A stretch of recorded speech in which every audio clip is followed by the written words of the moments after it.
महाकुंभ में 15 दिन में 15 करोड़ लोग संगम में पवित्र स्नान कर चुके हैं, पवित्र डुबकी लगा चुके हैं। जहां औसत 1 करोड़ लोग हर दिन पहुंच रहे हैं, वहां अब कल तक दावा है कि सारे रिकॉर्ड टूट जाएंगे। संख्या 8 से 10 करोड़ पवित्र स्नान तक कल बढ़ सकती है और तब कल से ही कांग्रेस अध्यक्ष मल्लिकार्जुन खड़गे के बयान पर राजनीति छिड़ गई। जहां खड़गे ने पूछा कि आखिर गंगा स्नान करने से क्या गरीबी खत्म हो जाएगी।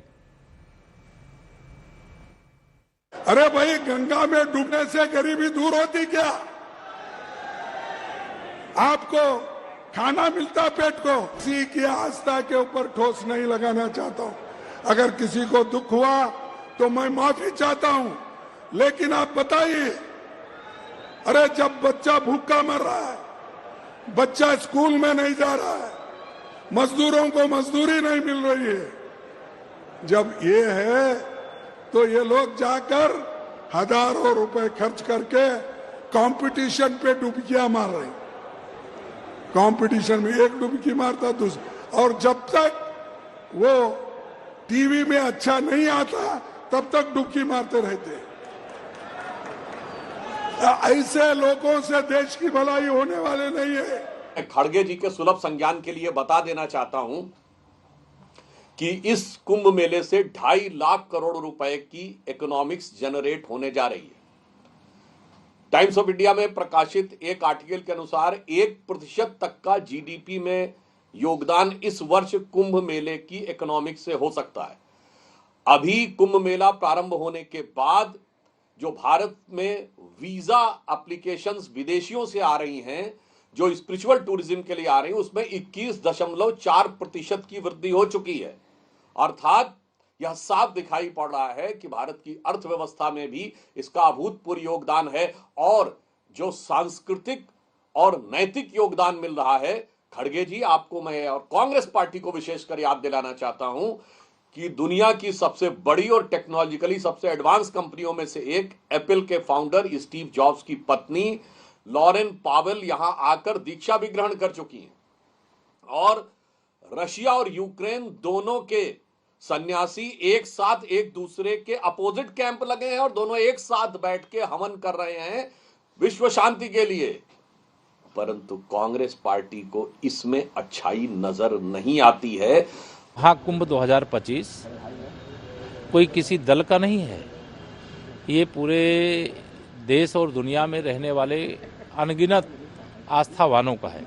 आस्था पे चोट करोगे तो कांग्रेस पर भी चोट होगी, सपा पर भी चोट होगी और ये सब मिट जाएंगे। जब से मल्लिकार्जुन खड़गे जी ने राजधर्म याद दिलाया, मल्लिकार्जुन खड़गे जी ने कहा कि धार्मिक रीतियों के पीछे छिपकर आप राजधर्म से बच के भाग नहीं सकते, वो सबसे बड़ा अपराध होता है, वो पाप होता है।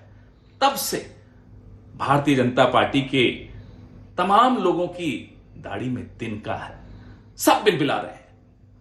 तो आप मानते हैं ना कि आप राजधर्म का पालन नहीं कर रहे। यही तो हम आपको याद दिला रहे हैं, बार बार याद दिला रहे हैं, राजधर्म की पालना कीजिए।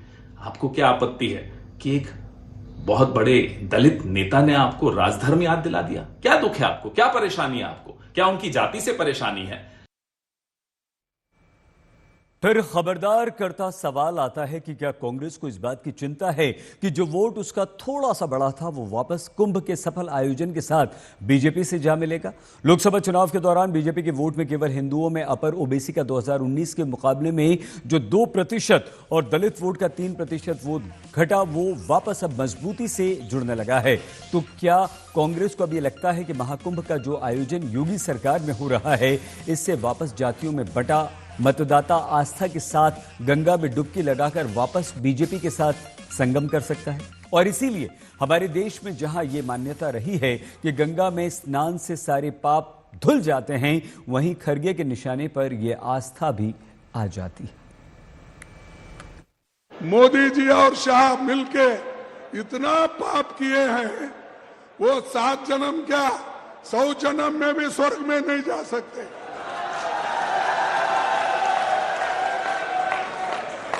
कभी नहीं। इनको मिलेगा लोगों के शाप से नरकी मिलेगा। हिंदुओं की का मजाक उड़ाना, हमारी परंपराओं को तिलांजलि देकर उनके प्रति अश्रद्धा स्थापित करना, ये कांग्रेस का एजेंडा है। दरअसल हमारे देश में हिंदू वोटर, विशेषकर धार्मिक हिंदू जो मंदिर अधिक जाते हैं, नियमित पूजा पाठ करते हैं, उनका एक बहुत बड़ा हिस्सा बीजेपी पा जाती है। 2009 के लोकसभा चुनाव में नियमित रूप से मंदिर जाने वाले हिंदुओं में से 28% ने बीजेपी को वोट दिया था, जो 2014 में बढ़कर 45% हो गया और 2019 में और बढ़कर 51% हो गया। 2024 में भी यही पैटर्न देखा गया। बिल्कुल इसी तरह नियमित पूजा पाठ करने वाले हिंदुओं में से 49% ने 2019 के चुनाव में बीजेपी को वोट दिया, जबकि कभी कभार जाने वालों में से 35% ने बीजेपी को वोट दिया। 2014 में 41% पूजा पाठी हिंदुओं के वोट बीजेपी को मिले थे, जबकि कभी कभार पूजा करने वालों में से 27% ने ही सिर्फ बीजेपी को वोट दिया था। जो हिंदू अधिक धार्मिक हैं, उनमें से 53% ने 2019 में बीजेपी को वोट दिया था, जबकि केवल 10% वोट ही कांग्रेस को मिले थे। अब कांग्रेस की चिंता यह भी है कि महाकुंभ से राजनीतिक आधार पर हो सकती है कि 2024 में जो बीजेपी का वोटर है, उसमें आर्थिक आधार पर कमजोर वर्ग का एक बहुत बड़ा हिस्सा बीजेपी के पास ही आया। मतलब यह हुआ कि जिनके लिए खड़गे सवाल करते हैं कि गंगा स्नान से क्या गरीबी दूर होगी, वो वर्ग बीजेपी को ही अधिक वोट कर रहा है। तो क्या इसीलिए जहां एक वर्ष में आस्था से जुड़े दो बड़े धार्मिक आयोजन हुए, वहां कांग्रेस ने दूरी बनाई है?